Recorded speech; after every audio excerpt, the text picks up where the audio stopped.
Meeting to order, roll call. President Byrne? Here. Trustee Hebda? Here. Trustee Schultz? Here. Trustee Markwart? Trustee Cook? Here. Trustee Oppenheim? Here. Trustee Takaoka? Here. We have a quorum present. Please stand for the Pledge of Allegiance. I pledge allegiance to the flag of the United States of America and to the republic for which it stands, one nation, under God, indivisible, with liberty and justice for all. Is the press behind the tree? Lynn is. Yes, Is there anybody there? No. Oh. Lindsay. No, they don't come anymore. They watch YouTube. Yeah, that's apparently what they do. All right, well, so be it. Okay, are there any citizens that wish to address the board tonight on anything other than what's on committee of the whole? Because then if it's on committee of the whole, you'll be called then.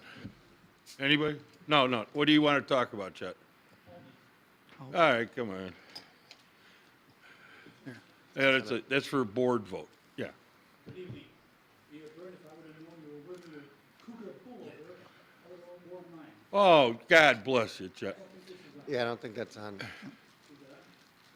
Well, state your name and the address for the record. Okay, my name is Chet Litz. I live at 515 Torrey Pines Way in Greg's Landing. I am also a director and officer of the Greg's Landing North HOA. Tonight, I am here to represent the Greg's Landing North HOA. Regarding the signage at Aldi's, the board met, reviewed the signage, and voted on the following. The HOA board is asking that no more than 2 signs be allowed for Aldi's, either at the north-facing wall, east-facing wall, or south-facing wall. None at the west wall. The west wall faces the residence. If you did not agree to 2 signs, definitely no more than 3 signs. Again, either the north wall, east wall, Milwaukee Avenue, south wall, Greg's Parkway, but none again at the west wall, which faces the residence. The second thing is on the fountain. At the previous meeting, I gathered that a fountain was agreed to in the pond. However, there's nothing definitive in the ordinance or in the paperwork about the fountain. So I am asking that something be put definitive in the agreement that says who will install the fountain, who will maintain the fountain, and when the fountain is being installed. Hopefully, the fountain would be installed by the summer of 2018, when Menards opens up and maybe when Aldi's opens up. Also, Joe told me I should not chase waterfalls. Thank you. Thanks, Chet. Okay. So how many signs are they doing? 3? Well, we haven't gone through that yet, have we? They're proposing 4 signs. Yeah, okay. All right.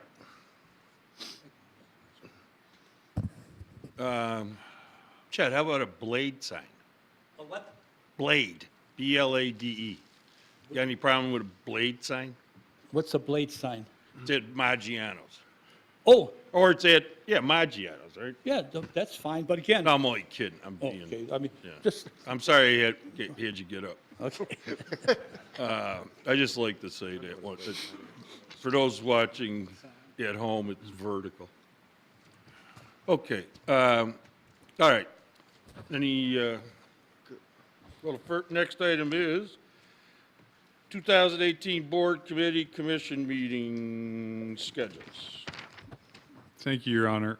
In your packet is the proposed board meeting schedule for the board's committee and the commission for 2018. In your packet, and I will note that the committee and commission schedules have not changed from previous years, so they are consistent. The village board calendar for 2018 is in your packet, along with several notes. For January, we're proposing 2 meetings that will be each pushed back a week. The new meeting dates would be January 9th and the 23rd, which are the second and fourth Tuesdays. Just as a reminder for everybody, our meetings, the village board meetings are the first and third Tuesdays of every month. So this would be a deviation due to the holidays. February would be first and third Tuesdays. March would be, we would move the second meeting back to, from Tuesday to Wednesday, the 21st, due to the primary elections, which are held on the 20th. April, May, and June would be the first and third Tuesdays. July July 4th is on a Wednesday, so the schedule proposes to keep the July 3rd meeting on the Tuesday before. As I noted, staff will work to make sure that's a fairly short agenda for you all. So, August, we would then again propose only one meeting in the month. That would be August 14th, which would be the second Tuesday of the month. September, we would still remain on schedule. The first meeting would be September 4th, which is the day after Labor Day. October would be first and third Tuesday. November, the meeting on the 6th would be moved to Wednesday, the 7th, again, due to the general election. And then for December, we would propose to have one meeting in that month, which would be on December 11th. What about the Jewish holidays in the fall? You could, We've avoided those. oh, okay, all right, fine, Thank you. okay. Any other dates we should avoid? I don't- No, I think we've covered it. Lynn did a great job putting the calendar together for us and the like. So from that standpoint, if you're okay with this, we'll go ahead and publish it and disperse it for 2018. Yeah, anybody have any comments or questions on this one? Okay. You want to vote on this right now, or is it on omnibus? I don't, Or we're just adopt it? no. You know what, could we get a motion to approve? Yeah. As proposed? So made. Second. Motion and a second. Any further comments or questions? If not, roll call. Trustee Hebda? Aye. Trustee Schultz? Aye. Trustee Markwart? Trustee Cook? Aye. Trustee Oppenheim? Aye. Trustee Takaoka? Aye. Okay, motion carries. Thank you. All righty, and then Morrell and Associates, this is our government affairs lawyers, but really they're lobbyists for the village of Vernon Hills. Correct. I like that when they say, I'm a government affairs attorney, you know. The agreement that we have currently is due to expire at the end of the month. We are proposing another 2-year agreement with them that would start as of January 1. They've worked for the village for 11 years and quite honestly have done a great job downstate, keeping us involved or keep monitoring things and/or alerting us to proposed legislative changes that could very well be harmful to the village in one form or another. So the proposed 2-year contract renewal is for an annual cost of $54,000 or $4,500 per month. This is also the first increase that we've seen out of them since 2014. So ordinance 2017-135 is attached in your packet as item H under the omnibus, and it's recommended that the 2-year agreement be approved as requested. Okay. All right, go ahead, Mr. President, President. Trustee Cook would like to make you aware of something. Okay. Well, no, I was looking through the calendar, and our September 18th meeting is Yom Kippur. I don't know that make, Begins at sundown Yeah. that day, which is probably believe, around is that not correct? 7:30, 8 o'clock. You're gonna have I make got me that look correct? now. Is that correct? I don't know. Would it potentially behoove us to move it to the second and fourth Tuesdays of the month in September? So, yeah, it begins the evening of Tuesday, the 18th. Yeah, okay. Or just, what day you want to go to? Well, we were going the day after Labor Day, the 4th. And so if we move it to the 2nd and 4th, we would move away from both Labor Day and, Yeah, you know, anybody who's gone for the weekend or whatever. Right, the 11th and the 25th? in September. Yeah. Yeah, okay. That would hold on a second. provide, though, it would be the better part of a month. Or if we only have one in August, then we could still go 4th and Or the other option is we could go to Wednesday, September 5th. After Labor Day? Yeah, Oh, I like that one. and And then do the we could do, 19th? or we could do Monday, the 17th, if that would work. Yeah, it's up to the board, but. So you're talking the 5th and the 17th or the 4th and the 17th? 5th and the 17th. Yeah, Which that's works. okay with me. Is it okay with the board? Dave, what do you think? Okay, 5th, All right. all right. Okay. The day before, the evening. My wife will be upset, but it's our anniversary, but that's okay. Oh, come on. How long you been married? 5th and the 17th. Long enough. Ooh, that's Not- not, not long that's enough. not the right answer. Good God, you're supposed to know exactly. No, Okay. long enough to know I'll be in trouble. All right, so do we need to make a motion to amend Or the, do we, If trustee Schultz could amend his prior motion to incorporate those changes, please. So stipulated. Thank you. you want a second? I'll right? Yeah, sec- we got to I'll vote on second it again. Okay. I'll second it. Motion is second, roll call. Trustee Schultz? Aye. Trustee Markwart? Trustee Cook? aye? Trustee Oppenheim? Aye. Trustee Takaoka? Aye. Trustee Hebda? Aye. Motion carries. Okay, Thank you.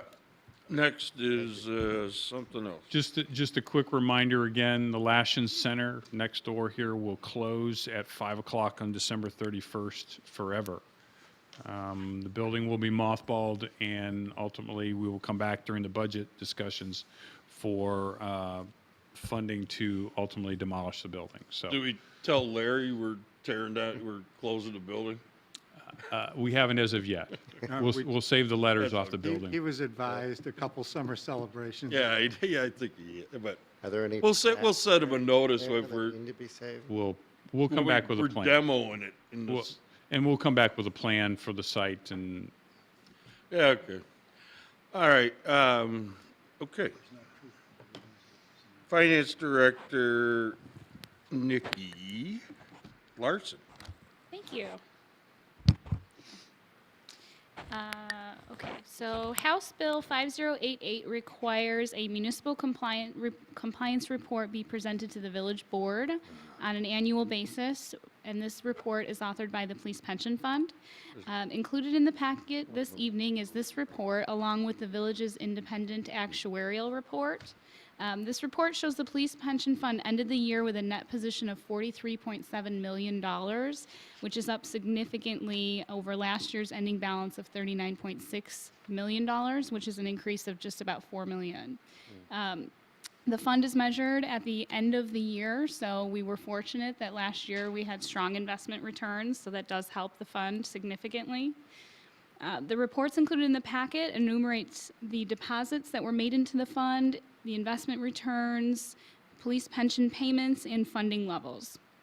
The results show a funded level of 66.1% funded from the village's actuary, and the funding ratio is not yet available from the Illinois Department of Insurance, but last year the department's actuary reflected the village's fund at an 82% funding level. So at which is some point, we very could just high. stop funding it, right? Just like the state did? Well, you know, Well, I mean, the we keep- department goes on. We're real so close, you know? We are We're going gonna to be have to be done fully way funded. before 2040. We are on a strong path for that. And then we can just not contribute. I think that's always going to be an expense. Pension funds are tricky because you can be Well, would fully you- funded would one you day and Go down with Steve Morrill and lobby the state, would you? They're about 40%, what are they, about 100% underfunded? About 400% probably a underfunded. fair assumption. I Yeah, wouldn't before even they venture to guess. keep robbing us. They're gonna keep robbing us, all of us, school districts, park districts. That was for you. Park, park districts, fire department, everything. They're gonna rob everybody. Well, if Pritzker gets elected, he's gonna use all his billions, right? Never I know. would think so.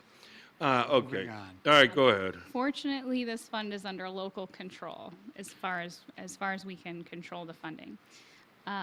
Based on the census data and the salary data from the fund and the experience in the last year, the recommended contribution for fiscal year 2018-19 is $1,950,286, which is a 5% decrease from the current year.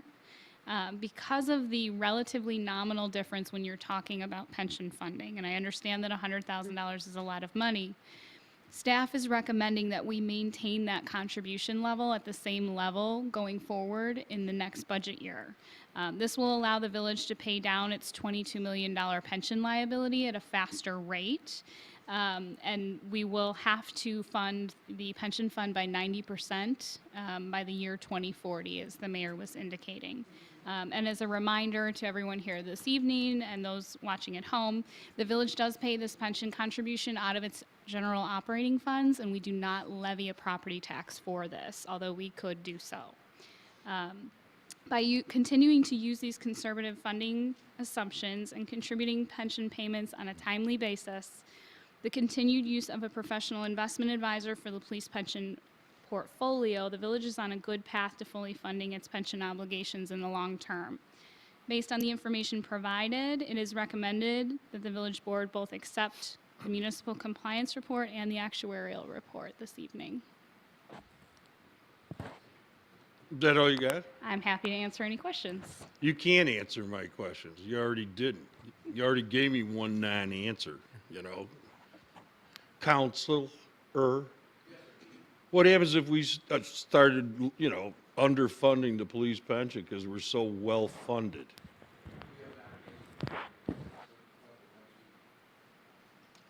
Once you meet that threshold, I don't think there's any statutory penalties for failing What to do penalty so. would it be if we just said, we're only going to put $1 million into it?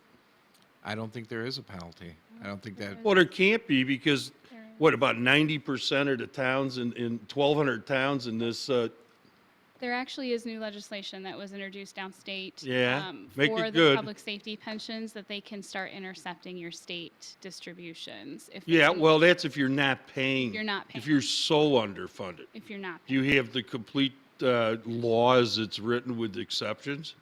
I do not. Well, you ought to get that one, you know? I mean, seriously, I mean, you know, at some point, you know, where do we draw the line in the sand? right. We could use the $2 million or $1 million a year to pay down our other bonded indebtedness, couldn't we? It's a struggle that every town is having, especially with. We're not the having a state. struggle. Don't include us in that. Okay. So how are you going to phrase it again? It's a question that everyone is seeking answers to. We're not asking seeking answers to it other than we're overfunding the thing, in my opinion. Still owe the money, though. Oh, for God's sake, look at the numbers, though. Okay, Lord, give me strength. Go ahead. What's the next topic? You know, but get the statute that, did Rauner sign the thing? I believe that one. Several years ago. Oh, okay, well, okay. We do need consent. You know, as a consolation prize, could you ask, you know, the duty disability officers to send us a thank you note? You make it personal to my attention on behalf of the board. Do you do that, Chief? Take it under advisement. Moving on. Okay. Your Honor, I think you need a motion to accept both of these reports. So move. Second. Motion is second. No further comments or questions, obviously. Roll call. Trustee Markwart? Trustee Cook? Aye. Trustee Oppenheim? Aye. Trustee Takaoka? Aye. Trustee Hebda? Aye. Trustee Schultz? Aye. Motion carries. Okay. Overnight parking, Chief. Thank you, Your Honor. I'd like Deputy Chief Davies to introduce this topic, and then we do have a resident here tonight that would like to talk, and then I might have a question or be able to frame it in just a couple minutes. So Deputy Chief Davies will start. Thank you, Chief. Your Honor, basically, I'm just here to give an overview of our current overnight parking and how we currently go through it with our residents. So Vernon Hills prohibits parking on the roadways on any village street between the hours of 2 a.m. to 6 a.m. All requests for parking permission comes through our communications center, and roughly this year, just between January and November of this year, we handled about 3,861 overnight parking requests. The guidelines for enforcing the restrictions lies on the police department, which we allow 3 consecutive days if a resident calls in. We allow 24 days within a year. And then we do give extended parking permission for a case-by-case basis. So situations where people are having their driveways refinished, or if they're doing a remodeling project, they have a dumpster in their driveway, we'll give them the ability to park in front of their homes. There's blanket parking permission granted during the holiday seasons, the major holidays, such as the one coming up, Christmas and New Year's. We pretty much give about a 2-week blanket parking permission for that. 4th of July, Memorial Day, Thanksgiving, those types of holidays, we give a blanket 1-week permission. So roughly, the next slide here is basically a breakdown of the number of requests we get per month. So you can see in July we received the highest number of parking requests. Roughly year to date, we've issued about 1,393 citations for violating the no parking. So recently, What did I miss there? Did you miss December? Yeah. Oh, we don't have December stats yet. This is for 2017. oh, okay. So then based on the number of parking requests that come into the center, just the 3,681 that we put in. Now we also handle Libertyville's parking and Lincolnshire's.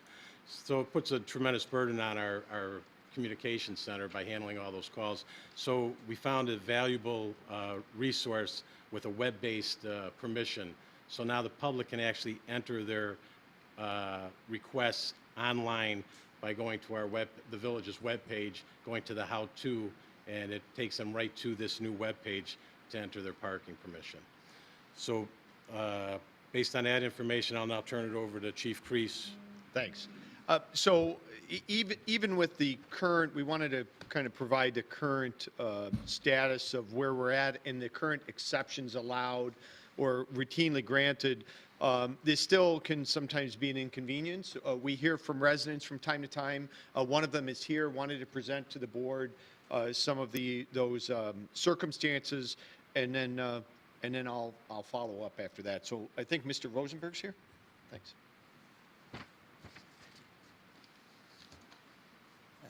Good evening. My name is Bob Rosenberg. I live on Warren Lane in Grosse Pointe Village, and I want to thank Mr. Kalmar for taking the time to hear my points that I wanted to make about this and taking it to the police department, who brought it to all of you guys. I appreciate that.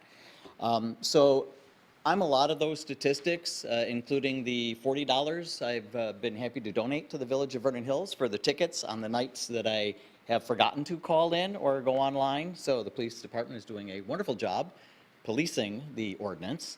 But the issue I have is outside the holiday period. For example, between us, my wife and I have 5 children. They all have cars. 2 of them are in college. And for winter break, for example, they're not going to be home for 2 weeks. They're going to be home for a month. We have 2 cars. They have 2 cars. My 2 children have cars. One of them is living with us now, as he just got a job back here in Illinois and is waiting to get enough money to have an apartment.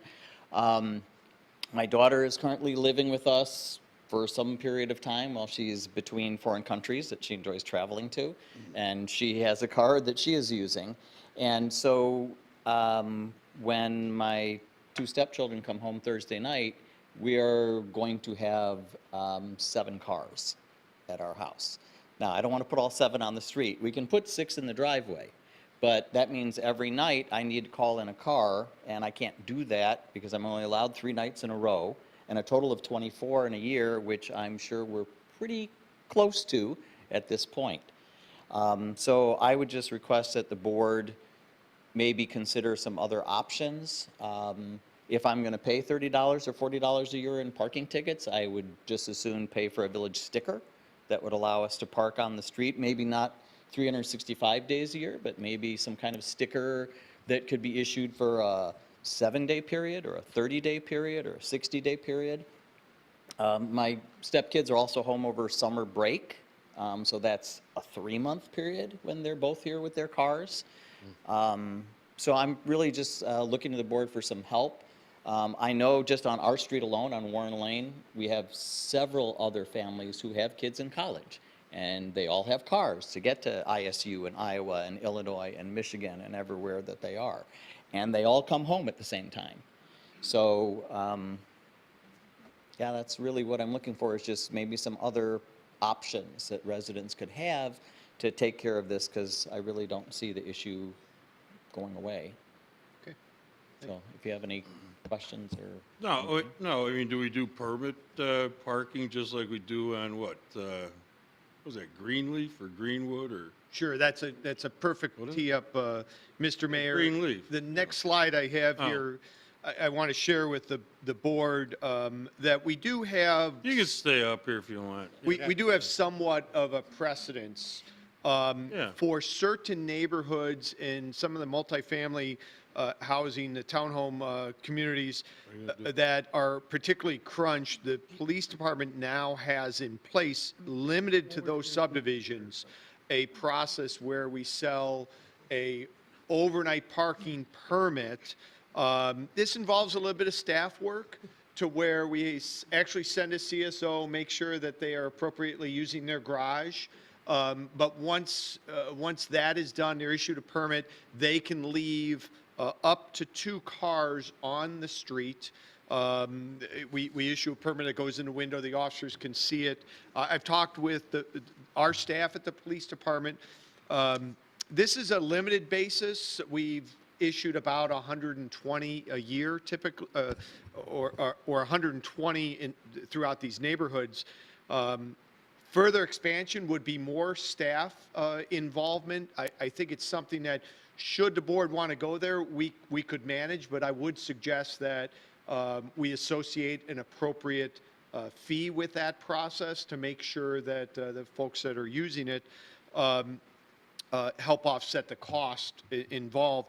But it's really an opportunity for me also, as a relatively new chief, to hear from the board what your appetite is for resolving this in the community with this overnight. I mean, right now though, if there's 2 inches of snow, everybody's got to scatter. That's correct, yeah.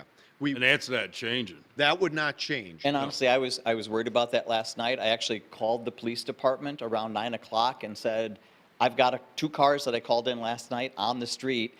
Are you guys plowing? And the dispatcher was very nice and said, let me check. And she came back on the phone after a minute or so and said, no, apparently we are just under 2 inches. You're okay. Because already, I mean. But we were plowing last night. Grosse Point Road was plowed. Warren Lane was not plowed in particular. Okay. And honestly, it didn't really need it. But we're already in negotiation with our neighbors who only have 2 very, very small children to use their driveway if it snows again. And to your point, Mr. Mayor, it also would not apply to those roads where we don't allow daytime parking either. So obviously, places like Deer Path and everything, this would not apply. But there certainly is, we've heard from other residents over the years, this is a struggle that some families deal with. And so there certainly is an issue. I just didn't want to get too far over my skis as the chief and start going down this path without some guidance from the board. But if the board were so inclined to provide some guidance, I think there is solutions we could generate at the staff level to provide some resolution to the. So to the concern. how many cars do you got a 2-car garage? Yes. Do you park 2 cars in it or? Oh, yeah. Mommy and Daddy get the garage. Okay, and then how many cars do you park on a driveway? Right now, we're parking 4. So every morning at 6:30, I got to pull 4 cars out one at a time so we can get out, and then I pull them back in or leave them on the street, whichever works. And that's going to be for about Okay, the next 5 weeks. So you got a driveway long enough to park all 4 cars?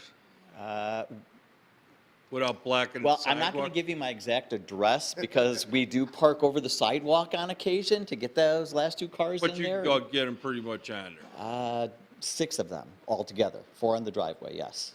But we have All right, well, 7, you know, okay, or we will have 7, so you got to jacky cars.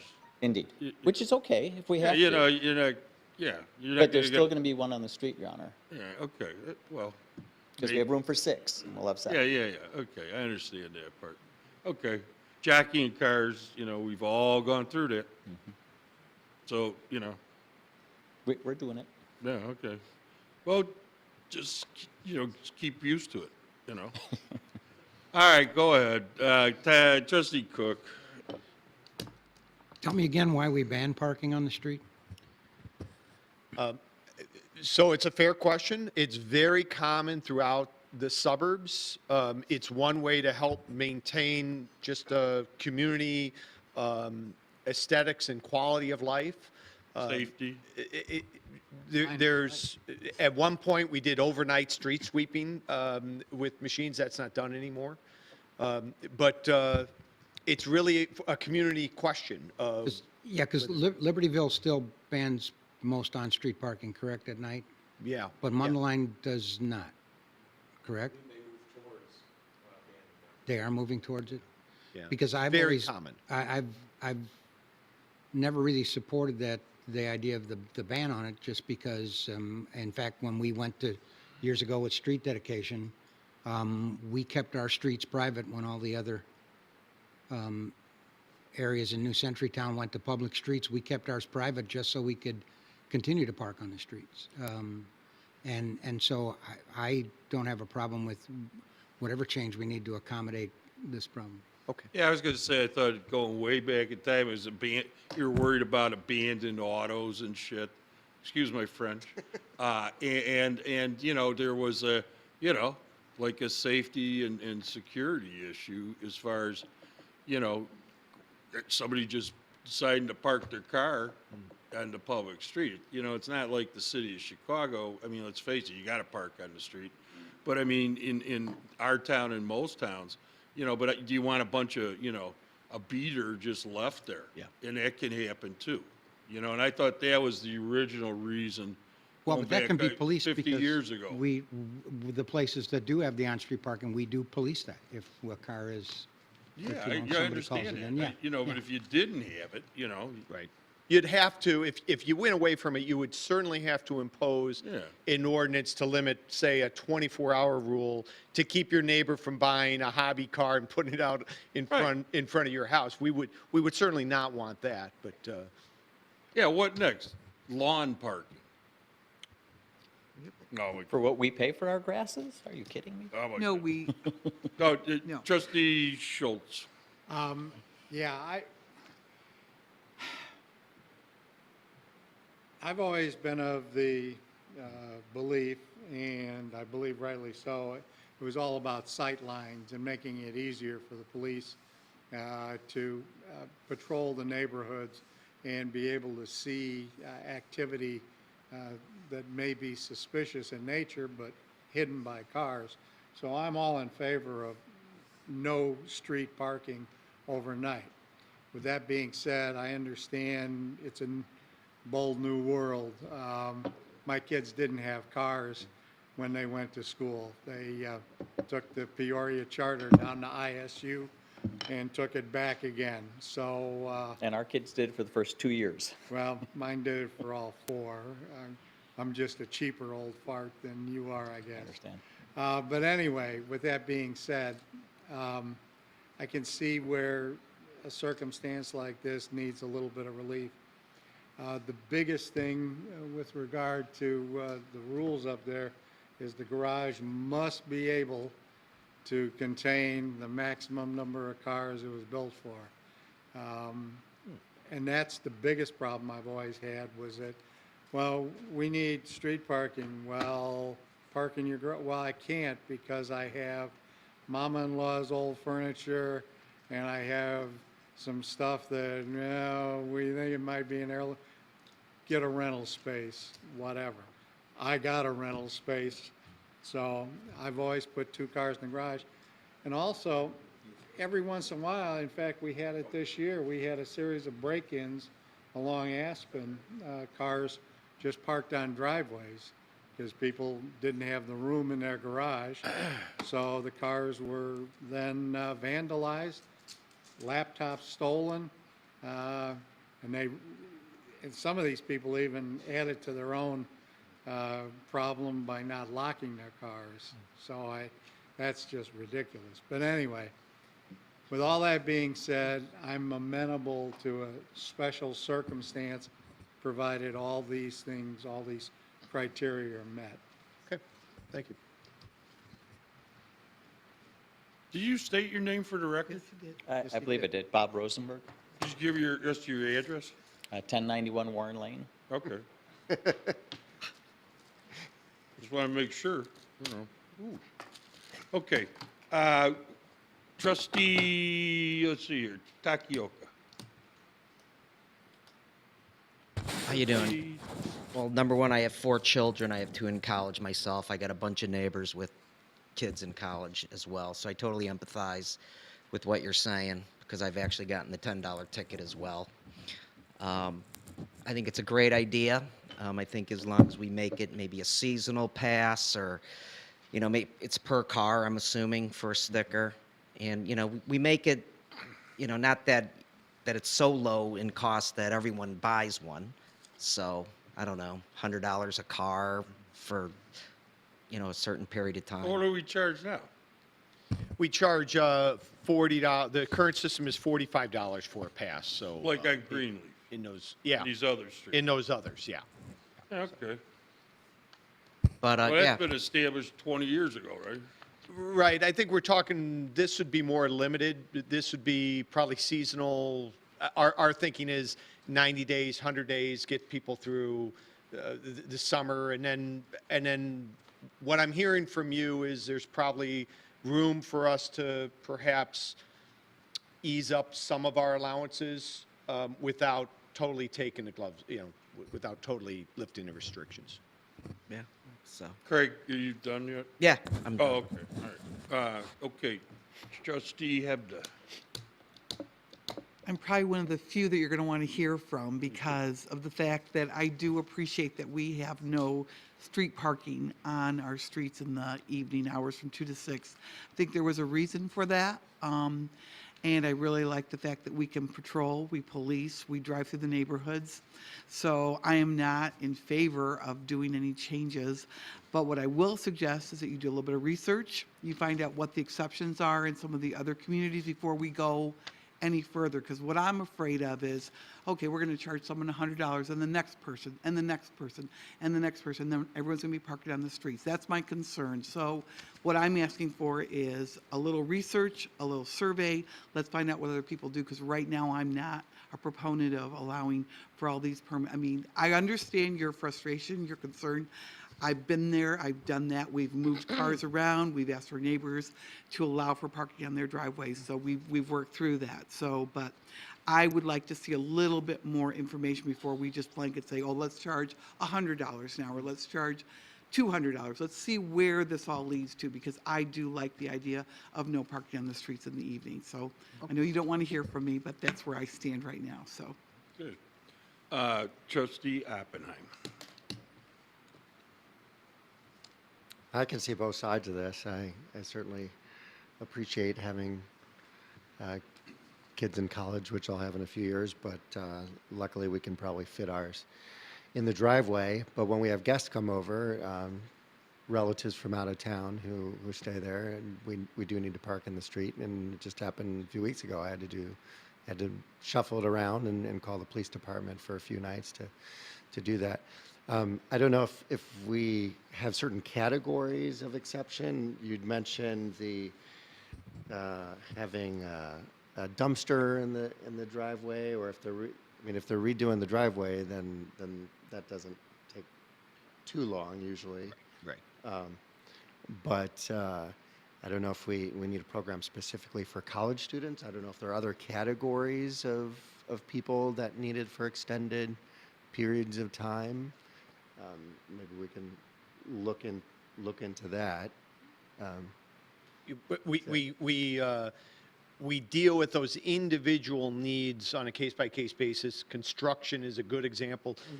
We wouldn't deal with someone we wouldn't, up to this point, grant an individual exception because someone has college kids home for an extended period of time. It's really tied to a unique circumstance for a limited period of time.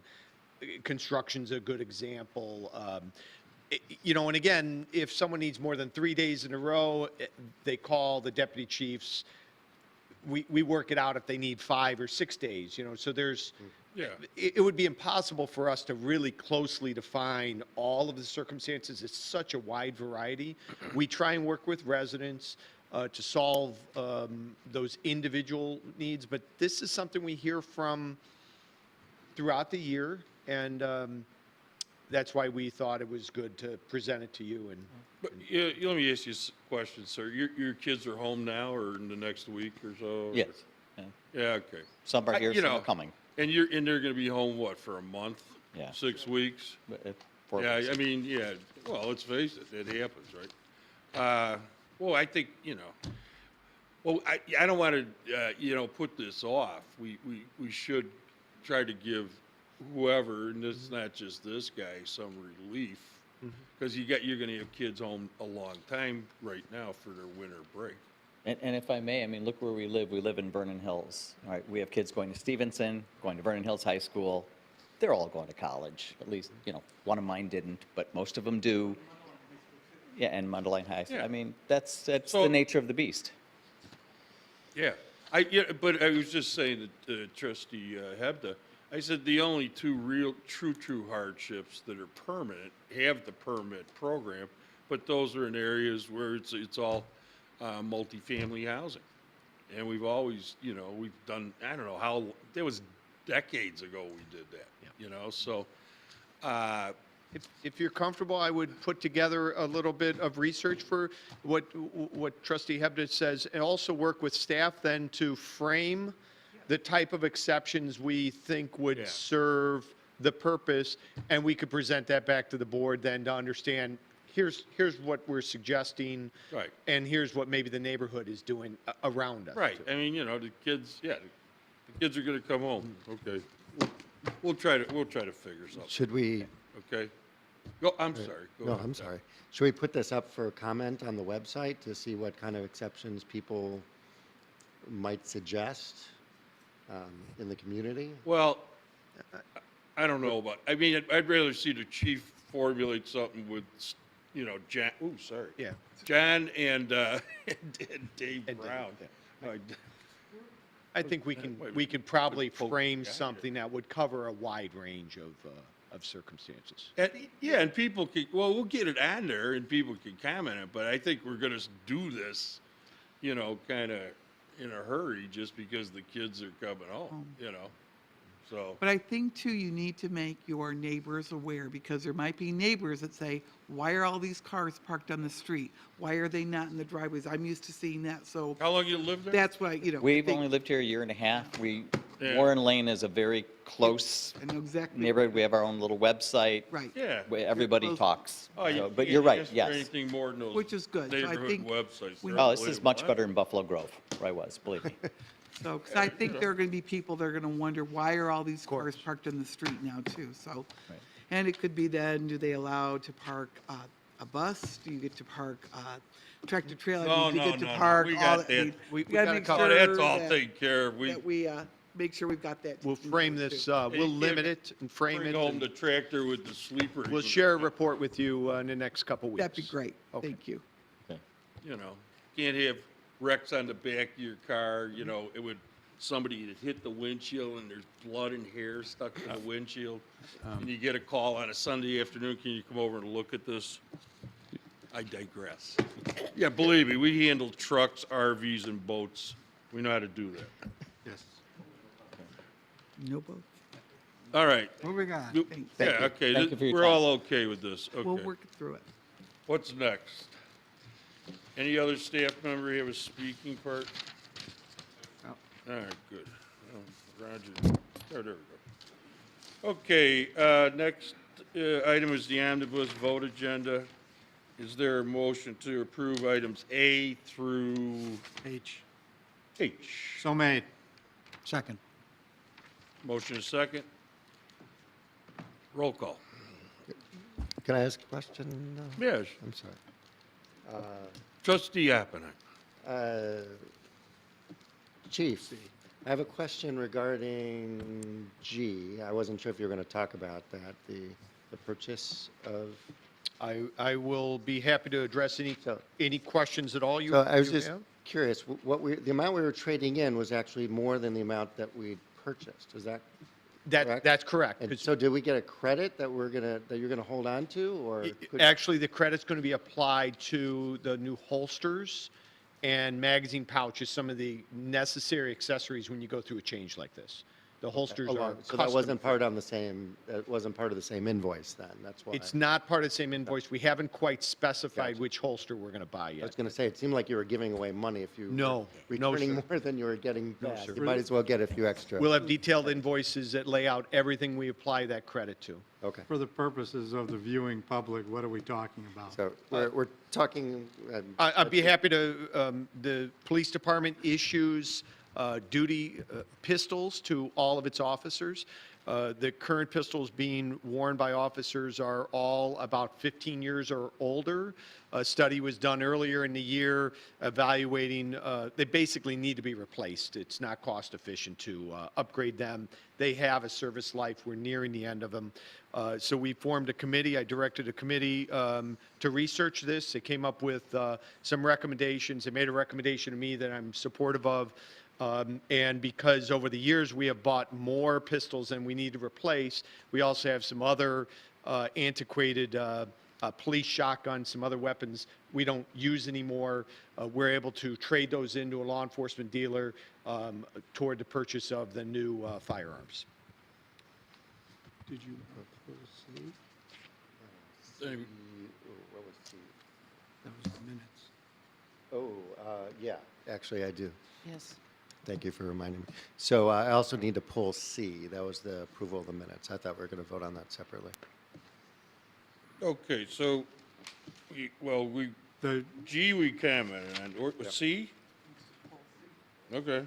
So C, regarding the approval of the special committee, the whole minutes from the 28th, I apologize I didn't get to contact you, John, or Lynn ahead of time, but it said on well, page, well, should we pull it up, or yeah, or should we vote on the rest of it and then pull it up? yes, so at this juncture, the first agrees to pull C.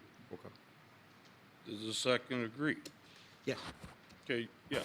Yes. All right. Well, roll call then. Nice day. This Trustee is for Oppenheim. A, B, D, E, F, G, H. Correct? Yes. Yes, sir. All right. Trustee Roll. Oppenheim. Aye. Trustee Takaoka. Aye. Trustee Hebda. Aye. Trustee Schultz. Aye. Trustee Markward. Trustee Cook. Aye. Motion carries. Item C, approval of special village board meeting minutes of November 28th, 2017. Is there a motion to approve? So made. Second. Motion is second. Comments or questions? Thank you, Mr. Mayor. So on page 4 of 8 of those minutes, it says trustees Cook and Schultz, et cetera, and ask that all local deliveries enter from Milwaukee only. That's regarding the Aldi property. And I believe it should read, especially in review of the video, should read all local deliveries enter and exit from Milwaukee or Greg's Parkway east of the site, not just enter. Enter and exit from Milwaukee or Greg's Parkway east of the site, and not drive through Greg's Landing subdivision. Yeah, Okay. it's a good catch. Does That's what it should be. does the first and second agree? Yeah, that's what it Yes. should be, yes. Who's the second? Second. Okay, you agree? Yes. Okay. Absolutely. That's a great catch, Trustee Oppenheim. Thank you. Okay, Great catch. okay, roll call. Trustee Takaoka. Aye. Trustee Hebda. Aye. Trustee Schultz. Aye. Trustee Markwart. Trustee Cook. Aye. Trustee Oppenheim. Aye. Motion carries. Okay. What do we got here? Let's see, blah, blah, blah. Unfinished business, approval of special, well, we already did, no, we didn't. No. Approval of the special village board meeting minutes of November 29th, 2017. Is there a motion to approve? So made. Second. Motion and a second, comments or questions? If none, roll call. Trustee Hebda. Aye. Trustee Schultz. Aye. Trustee Markwart. Trustee Cook. Aye. Trustee Oppenheim. Aye. Trustee Takaoka. Aye. Motion carries. B, approval and passage of ordinance 2017-136, an ordinance amending ordinance 2014-029 to amend the special use permit for a planned unit development and amend the plat of subdivision for property commonly known as Greg's Landing North in the village of Vernon Hills, Lake County. Is there a motion to approve? So made. Is there a second? Second. Comments or questions? Trustee Oppenheim. So, once again, regarding the ordinance, number 25 should read, as an entry and exit to and from the site, and specifically not drive through Greg's Landing subdivision. In addition, number 27, I'm not sure if I'm reading this incorrectly, but I think that's an error. Yes, so there's a scrivener's error. It should be west of the site. West of the site and not east And of the then site. matching the identical language that you just. Exactly. Okay, does the first and second agree? Yes, sir. Yes. Okay, roll call. Trustee Schultz. Aye. Trustee Markwart. Trustee Cook. Aye. Trustee Oppenheim. Aye. Trustee Takaoka. Aye. Trustee Hebda. Aye. Okay, motion carries. Okay, da. Yep, new business communication. A, approval and passage of ordinance number 2017137, an ordinance authorizing approval of a contract in an amount of not to exceed $13,745 with Hesner Corporation for construction management services for the Village Hall remodeling project. Okay, Building Commissioner Atkinson. Thank you, Mr. Mayor. And as you're all aware, the project involves remodeling an underutilized portion of the Village Hall, creating meeting spaces for use by community organizations that currently use the Lashin Center, and as you know, by the end of this year, we'll no longer have that facility to use. The remodeled space would also be used as a voting site for future elections. As directed by the board, we've already gone through a space needs analysis, and we had design bid specifications prepared. At this point, the opinion of probable cost is $231,988. This is well within the $350,000 budget authorized by the board as part of the FY 17-18 CIP budget. So now we're in the phase of selecting a construction manager, and that's what's before you tonight. This past October, the village released the request for proposal for the construction management services. 3 firms submitted proposals in response to that request. Those were Hesner Corporation out of Libertyville, R.C. Wegman Construction out of Aurora, the Prairie Forge Group out of St. Charles. Those 3 were the respondents. We put together a selection team that was formed that included David Brown, the Director of Public Works, Rick Davies, Deputy Police Chief, Steve Masloff, Engineering Technician, Rick Hacker, a Building Inspector, and myself. We reviewed all the responses, and we interviewed each of the firms, and ultimately the team ranked the firms in this order. We had Hesner Corporation ranked as number 1, followed by R.C. Wegman Construction, and then Prairie Forge Group.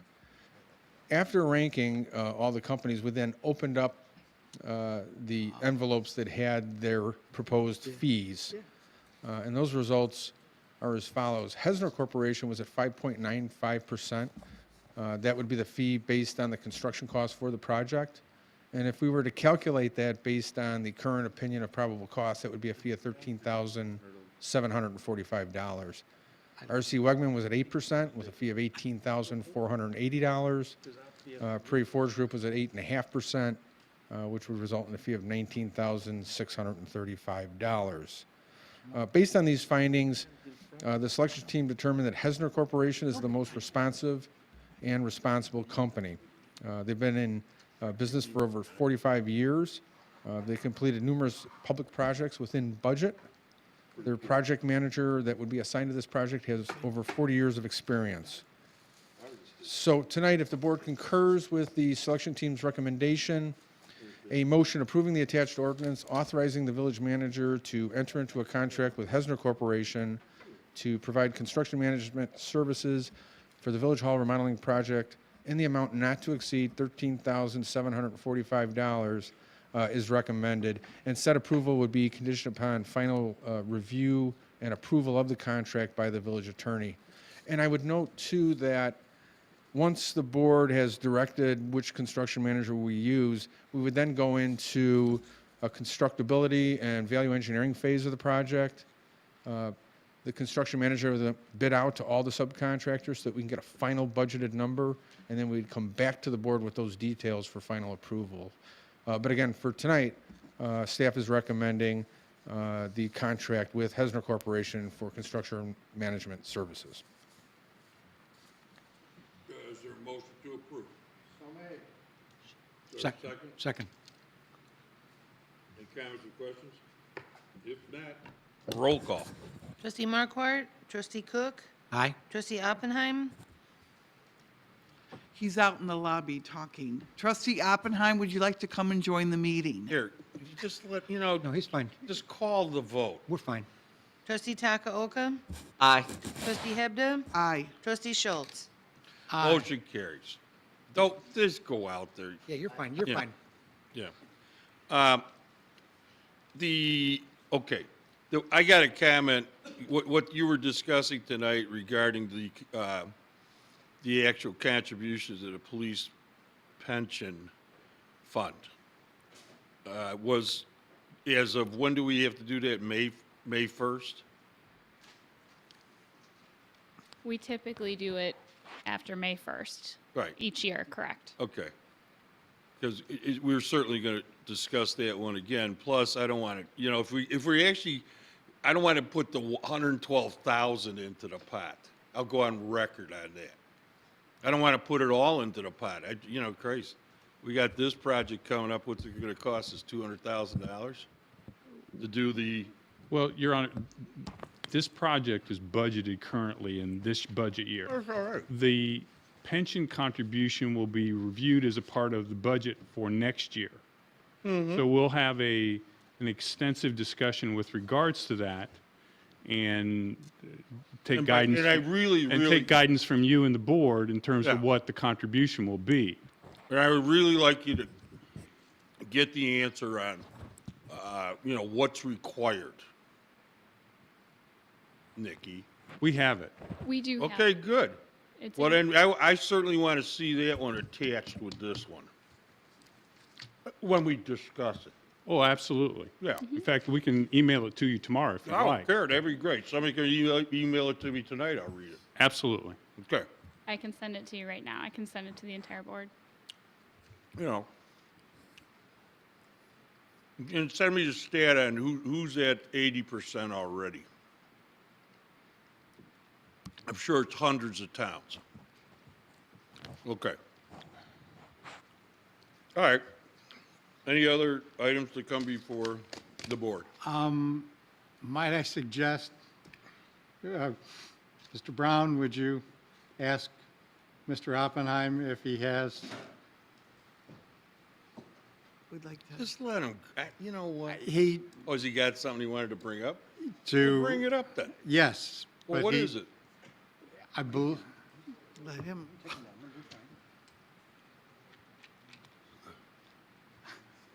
Trustee Schultz said you had something you wanted to bring up under New business. other items or new business. Thank you. Sorry about that. I was just discussing with the representatives from Aldi. I didn't have the opportunity, or I forgot to bring up the point that Mr.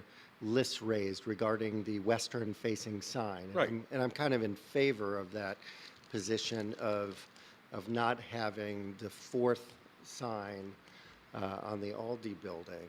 As I was discussing with the representatives here in just a moment, we can bring them back in if we'd like to. if No, we we're don't have able to bring them back in because the signs will be discussed at another At time. a time, we And just- all this is doing is what, pumping this through technical review now? No, Your Honor, this actually would be approving the ordinance, approving the special use. Yeah, okay. With the signage. No, But no, there's this- still a this lot is of it. interaction, With the signage. the 3 signs. 4 signs. This is it. Okay. So my contention is that we don't need to advertise to, and I haven't been part of those HOA meetings, I didn't know anything about it, but I agree that we don't need to advertise to the residents of Greg's Landing as we're driving out each day that's Aldi. Well, it's not just Greg's Landing, come on. No, and I, You know, well, I mean, there's I a understand lot of that, people but- drive down all the, whether it's Aspen or Deer Path or, Greg's Parkway, and they don't live in town. There's more people that use that road than the people that live in our town. Yes, I would, I That's a concur. good answer, Doctor, because trust I me, that's the concur. way it is all over town, you know? I concur with that. Yeah. No. No. Come on, I mean, it's immaterial. I mean, you're going to comment on who drives that road? Chet? If Well, allow him to speak. If you drive the road, Mayor, the sign that's on the southern wall takes care of what you're referring to. The sign on the southern wall catches any driver coming from the westbound towards Milwaukee Avenue. The sign on the east wall catches anybody on Milwaukee Avenue. The sign on the north wall sees everybody heading south on Milwaukee Avenue sees it. The west wall, it's not required because again, everybody sees the sign no matter which way they're going. The west one faces the residents.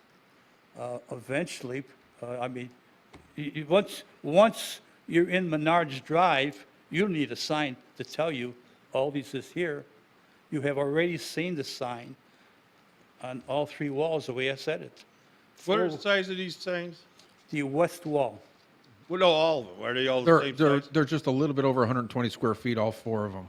And that's within the ordinance? The one on the west wall can be a maximum of 75 square feet, so that variation is included in the ordinance. The one on the north and west walls don't have frontage, so those also have variations for size and have signs on walls that don't have frontage. And whose quality of life, Chet, and I'll address this to Dr. Oppenheim, whose quality of life is going to be affected by this sign? Anybody's? It faces the residents.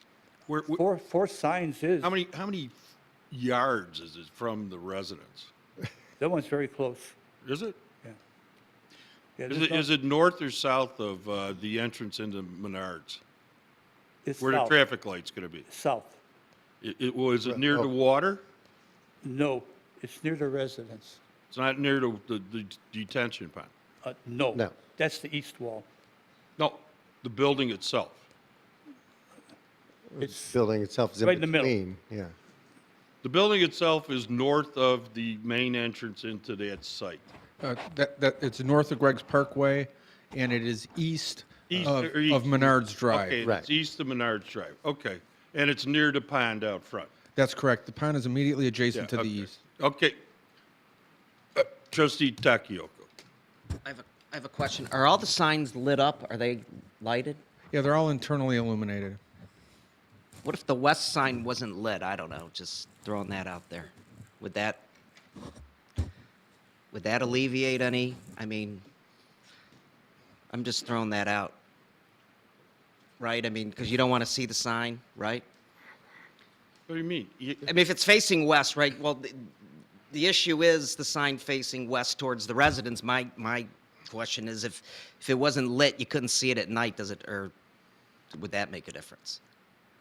Well, we've still got the representatives here. Can we find out? Yeah, if they're I'm just amenable throwing to- it out there if because they're I'm amenable assuming to that a would change be, in this? I don't know. Because all it would take would be a motion to reconsider motion we made earlier. I don't know. We invite them Yeah. to speak. Yeah.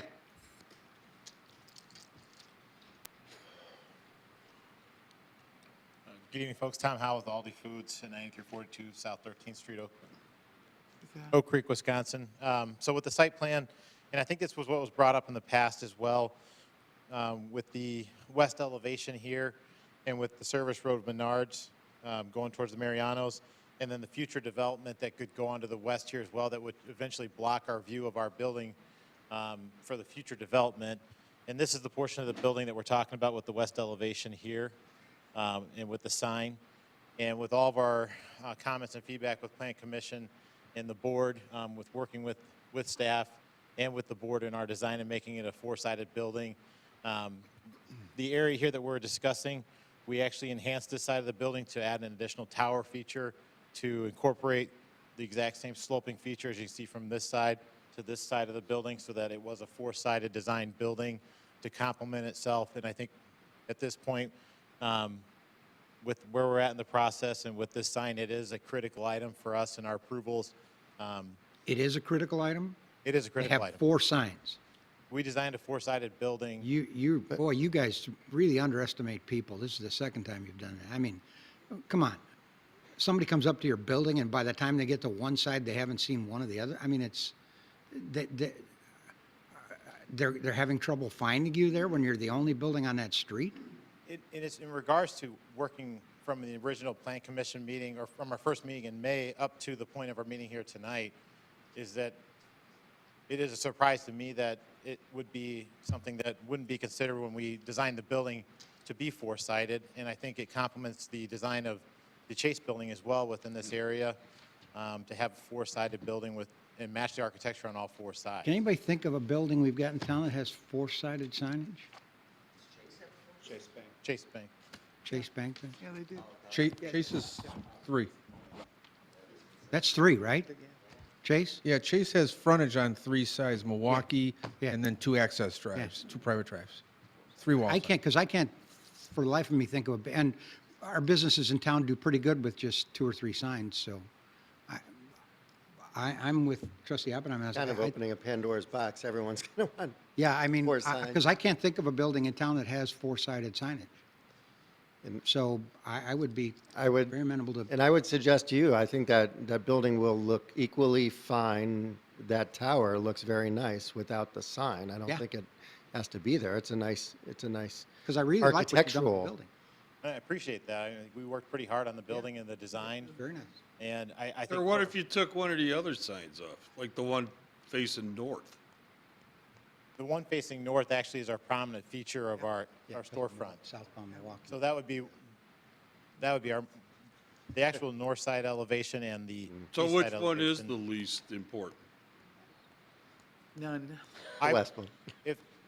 That's a trick question to ask me. Well, it's not a trick question. Which one is, because Probably the one on top. In my opinion, the sign that would be the least important, in my opinion, and my preference, would be the west elevation. would be the most? The west. The least. Least. Least Least. important. Okay. Yeah, and that's the one, But that's not a decision for me to make. But No, in it's my- not your decision. It sounds like the board's helping you make it. You know? And I think it's just that we diligently worked, and the feedback that we received from Plan Commission from last meeting, and then Yeah. to this point, it has been discussed at each meeting, and we felt like we had full support from Plan Commission in previous meeting to have. Well, the an plan architecturally- commission is advisory. This isn't the Correct. city of Chicago where you don't even have to come to us. Okay? Here's your zoning. You have a nice life. I have, okay, I understand where they're coming from. How's about if you shrink the sign facing the west side? Yeah, make it a lot smaller than 75 square feet. and I definitely agree with your idea about No backlighting. that one not being lit. Yeah. I guess it's John Schott from Bradford Real Estate. Yeah, we're gonna save you money. Yeah.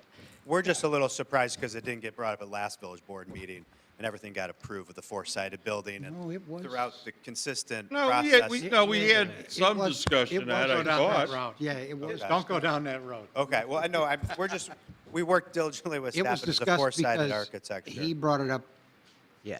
Okay. We get a lot of feedback from this community specifically about your project, and believe me, we're being, you should take our feedback because you don't want a bunch of Well, people coming in here. there's parts of the community are giving more feedback. 'cause Well, just in I'm not general. here. No, I understand, but I'm just Yeah, saying. don't, I mean, it's kind of I think I a can- I can vouch generalization and say at best. We've taken the feedback very Yeah. serious, and we've listened to your You guys feedback live from there, day it's one. okay.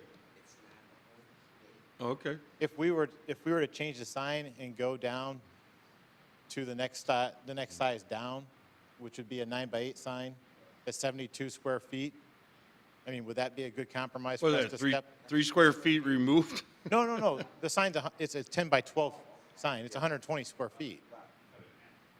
We can cut it. We can go down to a 9x8 sign. I mean, it's proportionate because if we go Point to the one we're talking about the again. sign here, Oh, okay.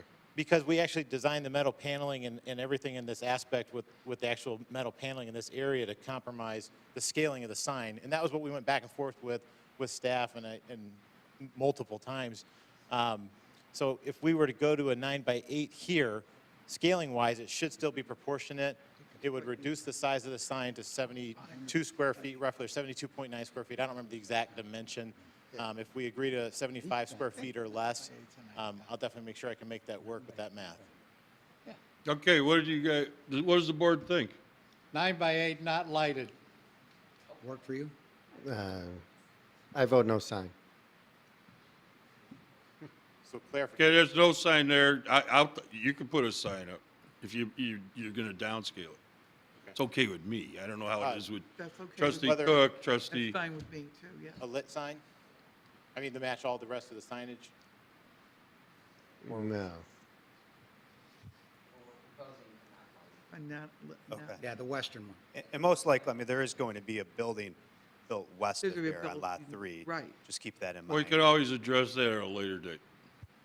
Go back and light it. So one other Yeah. question I had about it, if it is voted to have a sign approved that's not lit, would the size matter? If it's 120 square feet or 72 square feet? What was Now, suggested, let's- 98? Let's stay with the 9. 12 by 8? 10 No, by I 12. was just So asking. I make a motion to have the smaller. No, you can't make a First, motion. First, we'd have to No. reconsider the earlier Okay. motion. Right. Gotcha, we have to reconsider the Right. earlier motion. So it All right, would- well, the first reconsidered or Motion to reconsider the previous vote. Second. Who has to make that? It could be anybody. Just has to be someone from the prevailing side. So trustee Cook was on the prevailing side, so he can make the motion. Okay. There's a motion and a second. Roll call. It was unanimous. Schultz I'll make, second. Schultz be the second. Schultz. Aye? Trustee Oppenheim? Aye. Trustee Takaoka? Aye. Trustee Hebda? Aye. Trustee Schultz? Aye. Trustee Markwart? And for a record, I'd vote to Reconsider. reconsider. Okay. Okay. Now we can Now we can make the adjustment. make Matt, any would you changes and lead then. us? No, So, the first step has been completed, so now there would need to be a second motion made that would incorporate whatever change you wanted. So it'd be a motion to approve, With subject additional to, change. right. okay. So the motion would be then to have the 3 existing east, south, and north signs as previously presented, and that the west side sign would be 9 feet, no greater than 9 feet by 8 feet, and unlit. Second. Is there a Second. a second? Is that covered, the motion? Yeah, so it's a motion to approve the special 72 use, subject It's to subject that the language that change of trustee. The yes. western sign, yes. May I Okay, any ask a fur- question? Yes. Yeah, sure. As a retailer, one thing that never looks good is if people question if you're powering your signs at night. Because it looks And like that it looks it's like you unlit, are but the deciding rest to are not lit, power a and that one sign. is out. Is it possible that we could have exterior lighting on the premise to shine at that portion of the tower to highlight that section? Then you're better off. Well, then you're better off lighting Better the off being sign. better off lighting. Well, if it's one, I guess from a resident standpoint, it was brought up from before from a different resident of Greg's Landing that they didn't want to have the light shining towards the homes. And if we actually had light shining towards the building, there would be no disbursement of light towards the homeowner association. And it would be no different than a car traveling eastbound On the- and their car lights shining at the sign. And from a retailer perspective, it never looks good to have an unlit sign Right. at that point. So that's just my opinion, but I would ask if we could do something to work with lighting that portion of the sign. It actually would add an architectural feature to the building and the landscaping, because we designed the landscaping around that area. You'd have nice shadowing. You see that in a lot of homes in architectural design. The uplighting of that section, I think, would be a good compliment. That would be something I'd ask for a compromise. The first would like to amend his motion to include that as part of the special use, that the unlit sign includes some type of wall flood lighting. Yeah. So that would be external lighting, and do you want the lighting to point up, washing over the sign? Is what I'm hearing? Because I don't think they're going to incorporate gooseneck lighting. I think whether we use a sconce, I think that's something we can work with staff approval on as a conditional Just want to item. understand what the board's direction is, okay. If we want to have some kind of decorative LED light or something that's very controlled and specific to that area, even have it reviewed thoroughly to make That sure. would be great. We are very open to work on that. And I think I understand the board's direction. We want the light pointed towards the sign and away from the residential Right, neighborhood. exactly. Well, it won't be backlit. Right. Yes, sir. Right, okay. That'd be great. So the first and second agrees Second. I'm to the looking- motion? Yes. Okay. We're good on? Okay, no further comments or questions? How about a three-sided blade sign? I had a feeling you were going to go back to the blade. I'm still confused. You know, all these running like this and all these running like that. All Moving right, motion, roll call. Trustee Oppenheim? Aye. Trustee Takaoka? Aye. Trustee Hebda? Aye. Trustee Schultz? Aye. Trustee Markwart? Trustee Cook? Aye. And I'd vote aye for the record, motion carries. Thank you. And get the you, potato guys. chips back in the first aisle. I tried for you, but I'm in real estate now. I don't do operations. You guys have a good holiday. You too. Enjoy it. All right, is there any other new business or communication to come before the board? If not, is there a motion to adjourn the board meeting, go to committee of the whole? Second. Motion is second, roll call. Trustee Takaoka? Aye. Trustee Hebda? Aye. Trustee Schultz? Aye. Trustee Markwart? Trustee Cook? Aye. Trustee Oppenheim? Aye. Motion carries. All right, I'd like to call the committee of the whole meeting to order.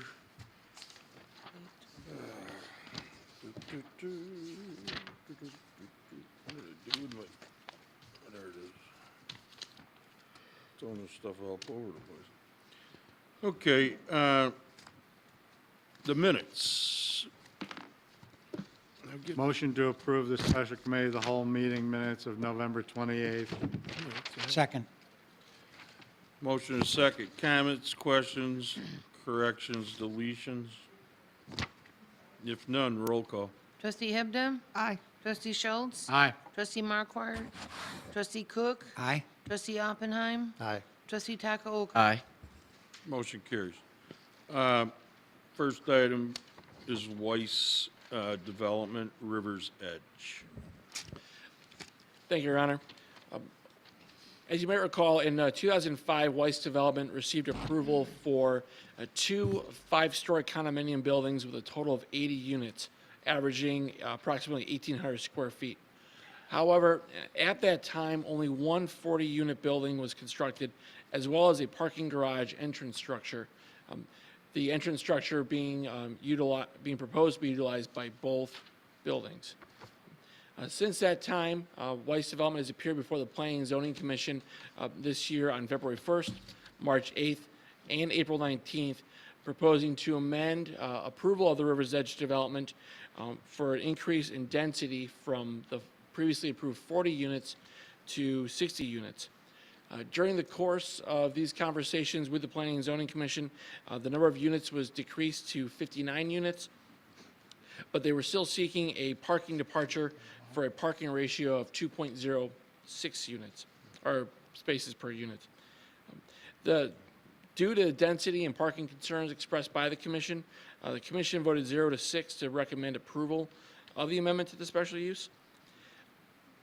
Since that time, and we've had a number of conversations involving the River's Edge HOA, the Weiss Development, as well as joint meetings between the staff, the mayor, and all parties involved, to looking at how to address the commission members' concerns.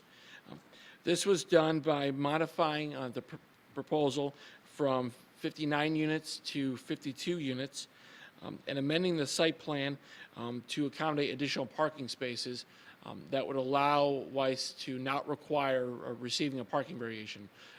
In other words, they've met the requirement of 2.3 spaces per unit for the entire development. The site plan that's before you this evening, as you can see, with the proposed development, some of the changes that they made from the previous approval was they removed a cul-de-sac, which was located on the easterly portion of the building, as well as they added additional 26 spaces, all told, within the development.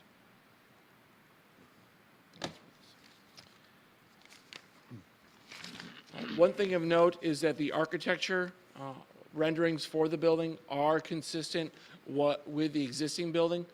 That is one thing that was noted by the Planning and Zoning Commission, and that they did approve, was the proposed architecture. Even though there is an increase in the number of units being proposed, the actual elevations themselves, as you can see here, thank you, Brian, is consistent with what is existing on the site. One of the main concerns expressed by the members of the existing HOA was the idea of shared access into the internal parking garage. One of the ideas that was presented at the commission level and was made a condition of approval was the installation of a secondary internal garage door that would separate the existing units from the proposed second building. This would be done immediately adjacent to the garage door entrance, and with the exception of one parking space, which belongs to a unit currently owned by Weiss Development, this would encapsulate all the units that are currently within the first building. There's a number of conditions of approval that are included in your packet. A number of them are related to the existing approvals that are in place, and one of those includes modifying the entrance to the development to accommodate a left turn movement into the property. They've already received IDOT approval for this. They've reviewed it. All they have to do is submit for a permit, and they should be able to move forward with that additional left turn lane into the site. Another item was to complete the installation of the pathway that would connect to the Des Plaines River Trail. This pathway would connect to the Forest Preserve property, and we'd be working with them to ensure that that connection is fully installed. And as already noted, there'll be an existing internal garage door that will be installed to help assist with mitigating the concerns expressed by the residents. So if the committee of the whole feels the request is appropriate, it is recommended that staff be directed to prepare the necessary ordinance granting approval to amend the special use permit for planned unit development to allow for the increase in density for the residential building and for preliminary and final site and landscape approvals. And these approvals will be subject to the compliance with the conditions of approvals listed above. The petitioners are here to answer any questions, and I know the residents are also here to express their concerns related to the site. Joe, what was the vote at, Nothing. Planning and Zoning Planning and Commission voted 0-6, and that was primarily due to the concerns involving the parking ratio. They were looking at 2.06, and the density associated with that variation. That's, yeah. okay? Point of You information. have your trustee Schultz. Yeah, just a point of information, because of that vote and because of all the things that have changed, why don't we send it back to planning and zoning to get their professional input? I mean, it's a series of, planners, architects, community members at large, but a lot of, professional people to review this again, to bring back a recommendation back to us. Why don't we do that typically? That's certainly a consideration consideration, a motion that can be made. For this evening, it's my responsibility to present the findings presented by the commission. Patrick? There certainly could be a motion to remand it back to the commission for that purpose. And because it's a 0-6 vote, is there a requirement for a supermajority on any actions? At the village board, not a committee. Committee would be majority, but once it got to the village board, that would require a supermajority. Because of this vote of 0-6. That's correct, because it's But coming what if before they, you with the negative okay, if we recommendation. remanded back to them, what? Correct. Okay, Right. okay, but you're saying right now the vote? That's Okay, correct. Okay. Okay, is there a motion? Well, as long as everybody's here, we could hear some comments. I mean, 'cause we- Well, yeah. I guess, I mean, the bottom line is that, okay, it's 0-6, I guess we should say no. I'd like it to go back to Yeah. planning and zoning, but again, these people did come out tonight, so I guess I'd like to let them provide some then- information then- tonight, and then they can also provide it again at the next planning and zoning meeting. Does anybody want to do that, or you just want to go back to planning and zoning? Because we've had meetings before, and we probably need to have another meeting with the board from, the condos, you know?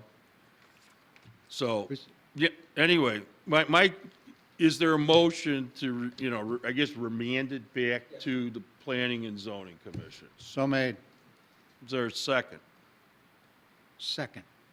But if there are Okay, residents that would like well- to speak, I'd like to hear. Okay, or,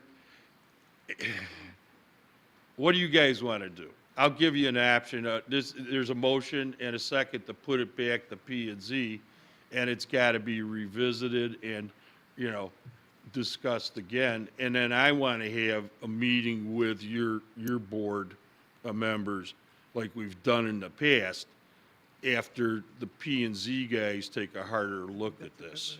And then we'll bring it back to, obviously, committee at all. Does that make it okay then? I mean, you didn't waste your time. I don't want you to have wasted your time coming here is what I'm, It's, That's fine. we're not taking a vote on it to approve it, that's so you didn't waste your time. Do you want to say something? let Yes, Bruce- you want to be the spokesperson? Bruce, come on. Who's the president of the HOA? Is he here? Bruce. Well, I guess. Yeah. Bruce, Park District Commissioner.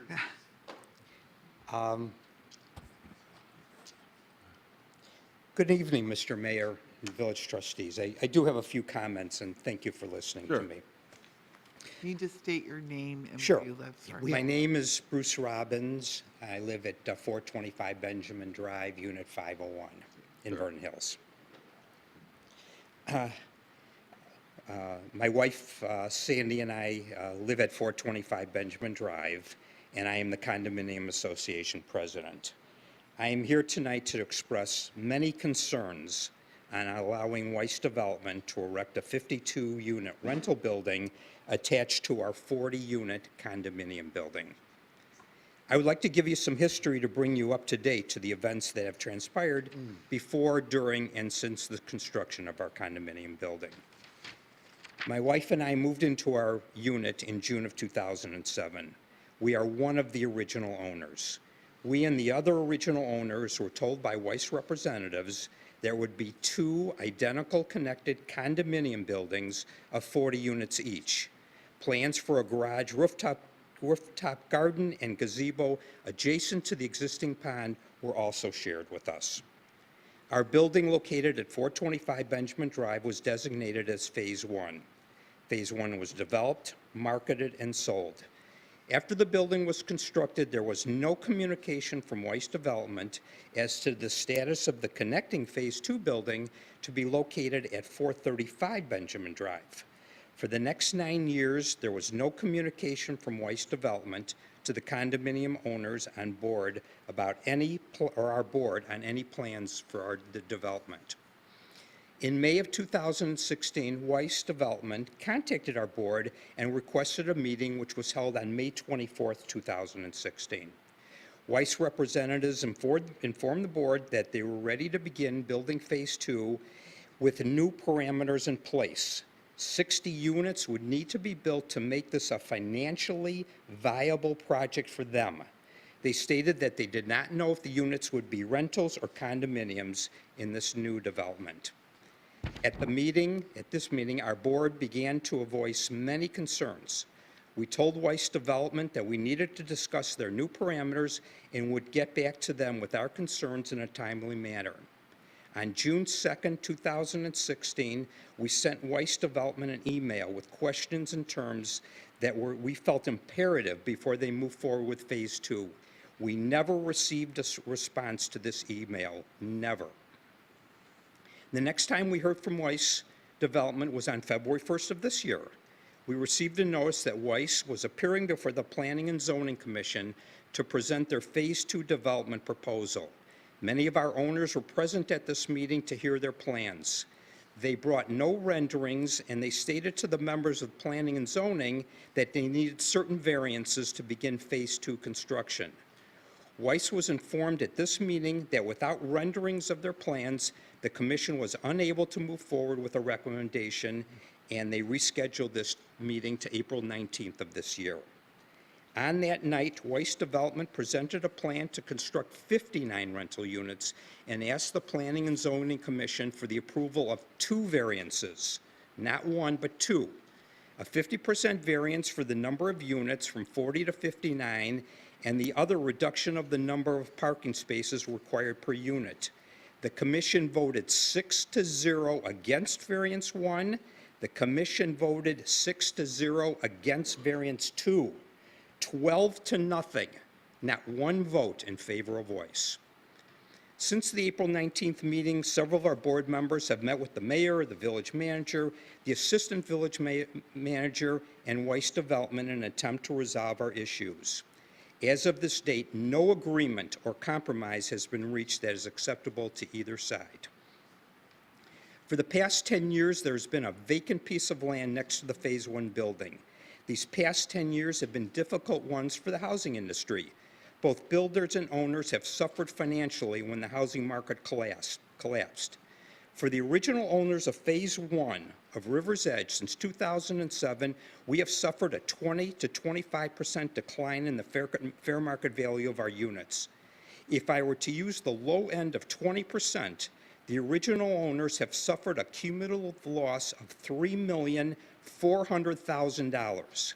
I guarantee that Weiss Development made money on Phase 1, while we, the original owners, have suffered tremendously. Weiss Development has stated that it does not make financial sense for them to build a 40-unit development for Phase 2. We have heard that they are asking for a 30% variance to build 52 units in Phase 2 and keep the same garage entrance as the Phase 1 owners are using. As Phase 2 is to be up to 52 rental units, moving days will be very challenging for both Phase 1 and Phase 2 families. On the first of every month, there could be up to 5 units or more changing tenants and creating a logjam of moving vans in a landlocked parking area. I foresee these vans lining up on Milwaukee Avenue, creating a driving hazard for those residents attempting to enter or leave River's Edge. Mr. Mayor and village trustees, we, the owners of Phase 1, are very concerned about the one garage door entrance. Security concerns, wear and tear on one garage door for 92 units, with over the double number of cars now coming in and out, top our list. Mr. Mayor, at one of our meetings, you came up with a great solution on where to place a second garage entrance on the Phase 2 building. You proposed building it on the furthermost eastern side of the Phase 2 building. We respectfully suggest that instead of granting Weiss Development a 30% variance, grant them a variance which would accommodate this garage entrance and the number of parking spaces required for a lesser number of rental units. This would also alleviate the moving day issues.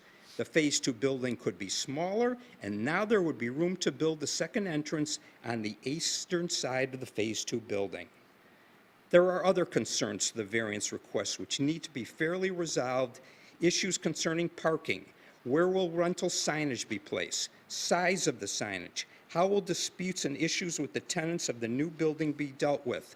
And how do we share in the common areas and expenses once Phase 2 is developed? Speaking for my wife and myself, we love living in Vernon Hills. Each resident at River's Edge supports many businesses in the community.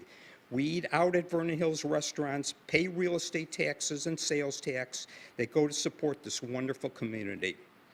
As you may know, I am an elected official just as you are. I am starting my 3rd term as one of the 5 elected park commissioners, a position that I'm honored to hold. Before I complete my thoughts to you this evening, it is important that you remember that this new Phase 2 development is so different than what you approved at more than 10 years ago, when the project had 1 garage door for 2 buildings of 80 units each. Today, it is so much different. The outside of the building is different. The number of units is different. The size of the units is different. The parking inside and outside is different. The number of cars entering the garage is different. And the building, the use of the building from condominium to rental is so different. Thank you for giving me the time to speak to you and consider our thoughts. Okay, thank you. Let me ask the question here of staff. This building will be built to a condominium standard. Is there any truth to that statement? Are you talking about Oh, wait. Yeah, hey, you boys can answer, yeah. Are you talking about the separation of the walls between dwelling I'm units? just talking, the units will be self-sustaining. Oh, that's what's self-sustained, like, I'm sorry, I don't understand. Well, you mean like a furnace, its own heating system, or whatever heating system they use. What do they use in your buildings, your units? Is there a boiler down in the basement? Okay, all right, so they would use that, and you'd have the appliance, and you'd have washer and dryer and all that stuff, and it would be built to the same standard. If you want to use the wall separation as a statement, would it be spancrete and then concrete block? Yes. Well, what is the first building? The first building is just that. Okay, so it would be considered a condominium standard, except they're going to be smaller. And I haven't seen plans in that level of detail, but Okay. yes, I'm certain they'd be smaller. And I just, maybe you're reading my mind what I'm going to say. If they are built to that standard, they can be declared a condominium building. Yes, sir. At some appropriate time. Yes. So I'm just throwing this out, does it make sense to build, to finish the project? Or, we haven't done one of these in decades, and I didn't mention this to anybody. You want to set up a special taxing district and just buy the land from them. And then you pay us back. We'll do a bond. There's a fly in the ointment. No, that's a good fly. We could do that, right? Good fly. That's a good fly. Yeah. Couldn't we? John? Schools would be happy. Schools would be elated. I'd love to get a letter from Ann Main just saying, great job. Don't hold your breath. Can anybody on staff speak to that? Speak to, What I just said about a special mean- taxing district. I mean, it's something that we can explore, absolutely. I mean, Okay. kind of a new question, as you said. Well, I that you just didn't said talk I to didn't anybody talk to about. anybody about it. It Right. just was, Right. waiting for the right moment again. Surprise, there you go, right? Yeah, right, Tom? We did that how many years ago with the townhome associations? Yeah, 30 years ago? Yeah. Yeah, I mean, I don't know. so what do you think? Well, it deserves further discussion. Well, I don't know, Is your question in reference to the rental versus condo? I'm talking about you guys just buy the pad and I know, but I mean- that's it. It's not gonna be built on. But your first question about the quality of the building, was that reference to rental versus condo? Oh, yeah, well, or to conversion. Because the one problem I still would like to see us clarify is that it's my understanding in the research I've done in that it still is a problem if a development it has an excessive amount of rental to get financing. And one of my biggest problems with this whole thing has been the fact that the people who bought there expecting to be in what was a for sale development, we're struggling with that right now in our association. You get to a level where you have too many rentals and you start to have problems with FHA and refinancing and selling and financing homes if you are excessively rental. That's something that I have not heard anything that where we had assurances that won't happen, and I don't want to undercut people who bought there expecting to be a totally buyable situation. Well, if you bought the land at a fair market price, you could do what you want with it.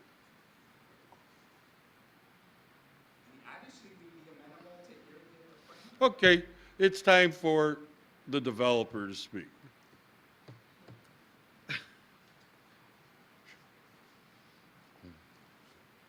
Thank you, Mayor. Trustees, staff, my name is Jerry Weiss. I'm the Yeah. president of Weiss Development. I'll make this short because there's two. I understand. Can that- everybody hear him? I'm sorry, is this on? Yeah. Can you hear me? Well, yeah. Yeah, okay, pardon me. At this point, unless you have any other questions, I'm just going to address two, I think, major items that need to be clarified in response to what was said prior to me taking the podium tonight. Number one is that a lot of references have been made to the center garage and how everything has changed. I want everyone to know that this center garage was designed, approved, and always contemplated 124 inside spaces. You've got numbers being thrown around like 30%, 40%, 50%. What happens in the center garage, which again was always there and everyone always knew it would be there, is 4 additional cars will enter the garage. You have 124 spaces that would increase to 128 spaces. So those 4 cars are driving quite a bit of this conversation.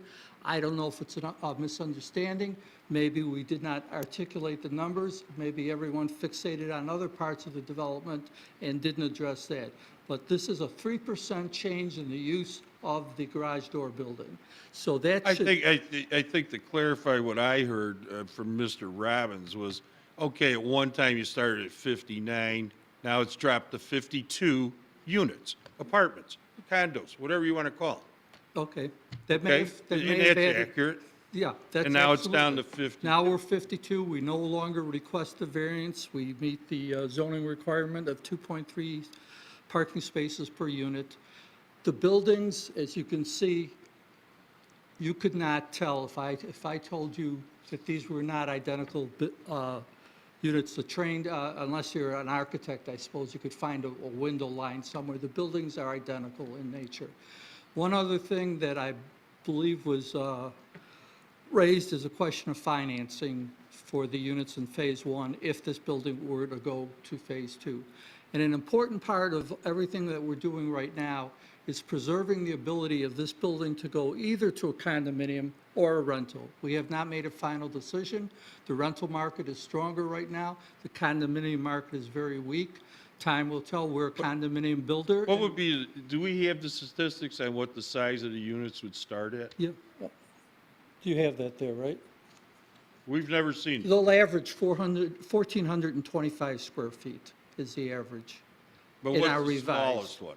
Is there? No, it's not the smallest, it's our average. It goes up from 800 to... But is there a variance required on the one-bedrooms?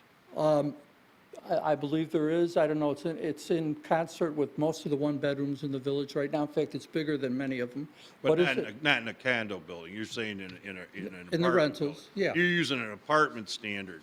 Right. Correct. I didn't know that there was a different... There is a different... Okay, well, then in that Is there a case, but it's... difference I don't believe the... between a condo size and an apartment The size? code doesn't differentiate between condo or apartment. But what's the minimum square footage then for an apartment? You know, I'm going to have to shoot off the top of my head for a one-bedroom is somewhere around, I think, 900 square feet or something like that. I believe But we're, again, I'd have to look it up, Your Honor. we're at 800, is that correct, Joe? 864 square feet. 864 is where we're at, so we're just about there. I'd like to address Mr. Koch's concern about the financing. There is no effect. This is a separate entity. I have talked to the head of Love Funding, which is one of the biggest HUD financiers out of Washington, D.C., their president. I've talked to MB Bank's residential mortgage manager. These are not entities. At one point, if they would have been joined into one association, you count units in the, from one part of the building to the other part of the building. These are two separate entities, one that has no impact whatsoever. If you could document that for me, I'd like. I'd be happy, and I'll give you a Yes, statement. I don't know if they want to give you Because my research has been exactly the opposite, so I would. for two separate entities? This is not the same entity. That they would declare those two separate entities. I want the documentation. Oh, Yes, sir. okay. Because a real estate agent will tell you anything. And a These real are estate not mortgage real person estate, will these tell you are anything. mortgage- I mean, we went through up with Greg's Landing that the sewer treatment building was labeled as a golf course maintenance building. So, Okay. I mean. I'm happy to Come on, verify end that. it right. End it right. with Truth it. in the trail? Truth in the trail. Yeah. Okay. So. I'll be yeah, happy to if you would, provide that please, I proof that appreciate it. they're. You know, that was absolutely- comical in retrospect. Yeah. You went in, here's this beautiful They're model. separate What is entities. this thing? They're you completely know? separate The entities. sure. Those are the two main points. I probably have, if we're headed back to plan, I'll save everyone's time by being happy to appear in front of plan, give a more comprehensive understanding of what we've done. And I want to thank you for your consideration again, and we have no objection to that. We've Okay. tried to, respond to everything that's been raised along this path, and we think we've done a pretty good job, and we hope the village will agree. Yeah, I mean, I don't think there's any issue with the quality you built. Yeah. No. You know, I Thank mean, do you guys, is that one statement we can all agree upon? It's a nice building, right? Beautiful. Yes, and they are a quality builder. And I mean, personally, I know you would do a good job with the apartments, but it's a fly in the I ointment. would like to, just the lowest apartment rental would be approximately $1,600, if not more. It would start, the average would be closer to almost $3,000 a month rent. These cannot be, apartments in the concept. These are basically Right. homes, residences, and no one would know the difference if it was a condo other than the structure. No, of no, the- and if you could get me that documentation, I'd appreciate it, because I was on the board when we approved the original Right. for the Yeah, 80 I- units and that, so I'm. No, I appreciate that, and Trustee I'd be Hebda. happy to, and if I have to reach Just- out directly, Hold on. I will. Just Trustee want you to Hebda. consider one thing pardon too. It's been a while since you've been back here. Yes. We've got the Oaks, we've got Focus Building Apartments, we've got Amling. Yes. We've got a lot of apartments in town right now. So that really concerns me when you say apartments. I'd much rather you give a high consideration to making those condos. Whether you like that or not, we've got a lot of apartments in I town appreciate. Well, since you know, but- you've decided on what you're going to do. So I'm not sure that our market share needs more, and that would be a weighing factor for me Right. to approve or deny what you're looking at. Well, as I've said, we haven't made a decision. Right. But with all the apartments, you see, there's a reason for lots of apartments, is that's because there's demand. But I'm also thinking of these folks here and No, what they and want to and I do. appreciate, and And I then think we've that thought of that's them, a and concern. I could make a more extensive statement, but the bottom line is, we will not impact them whatsoever. And I'll leave you with that thought. Okay, Okay, thank you very much. all right. Sure, this gentleman in the vest. You want to state your name, please? My name is Jim Kinney, and I live in the condo we're talking about at 425 Benjamin Drive, Unit 201. The problem here, the bottom line problem, it seems to me at the ground level, is that, and our manager will tell you this, you sit outside that garage door and it goes up and down all day long. There's not 10 minutes when it's not going up or down. We've had problems with the garage door frequently. And I think that the architect, to begin with, didn't realize how fragile these garage doors are. You're going to have more people, 52 apparently, units more, trying to go through that garage door. Yeah, okay, well, I understand what you're It's overwhelming. It's Yeah, for well, the- for the- then you as a better go practical talk matter. about buying the land. And know. that's what I would like. Because if they came back to us and said, hey, we want to do 40 condos or 40 luxury apartments, I think we'd have to approve it. It's, So then you'd still have the people and the cars and all that, unless they blew it, somehow did it in the back of the building towards the river. and I somebody don't had know- that idea, and it was and I a don't know pretty how- good one. I don't know how feasible that was, but okay. Well, We're staff, coming- correct, the original approval was for a central garage that would Yeah. work both buildings, yeah. So And it that's, would that's be not something. fine if No, it that's- was Right, but handled. that's not something new, is what I'm Right, saying. right. Yeah. It's not something new. It just, as a practical matter, we don't see it handling it. It So you overwhelms the sit- door, the where do you- mechanism. Where do you sit, where do you sit on your balcony and the garage door goes up and down all day? No, well, I happen to park outside, so I see this. Oh, okay. Well, yeah, but you don't see it from your unit. I see cars going in and out. Okay, oh, well, all right, great. Supposedly, they're going through the garage door. Okay, but you're not out there in a lawn chair counting No, cars. our going in manager and out. has told You us got this other time and things to again do, I'm sure. that garage is very, very busy. It's like dibs. So can I ask then, Trustee, It becomes a matter of capacity. Oppenheimer's got a question. so I've got a question then. How long have you lived there? 9 years. So We're original. okay, so in the 9, 10 years that you've been there, how many days do you think the garage door itself has been inoperable? You'd have to ask our manager. For a while there, we were switching vendors to try to fix it because nobody seemed to be on top of it. It's been better lately. We didn't vote yet, did we? Okay. I'm just wondering All how, right. how big of an issue is that really? No, Is please, okay. We're gonna hold All on. right. Yeah. We have a motion Yeah. and a second to remand this back to P and Z. Correct. Are we ready to vote? Yes, sir. Okay, roll call. Trustee Schultz. Aye. Trustee Markwart. Trustee Cook. Aye. Trustee Oppenheim. Aye. Trustee Takaoka. Aye. Trustee Hebda. Aye. Motion carries. All right. Jan, I didn't ask this before. We got to go into closed session? Okay. Thank you. Is there a motion to adjourn the committee of the whole? So made. Is there a second? Second. Wish everyone a happy holiday. No, happy holidays to everybody. Everybody. Happy Okay. holidays. Roll call. Trustee Markwart. Trustee Cook. Aye. Trustee Oppenheim. Aye. Trustee Takaoka. Aye. Trustee Hebda. Aye. Trustee Schultz. Okay, motion carries. Thank you and good night. Thank you. See that? Thank you.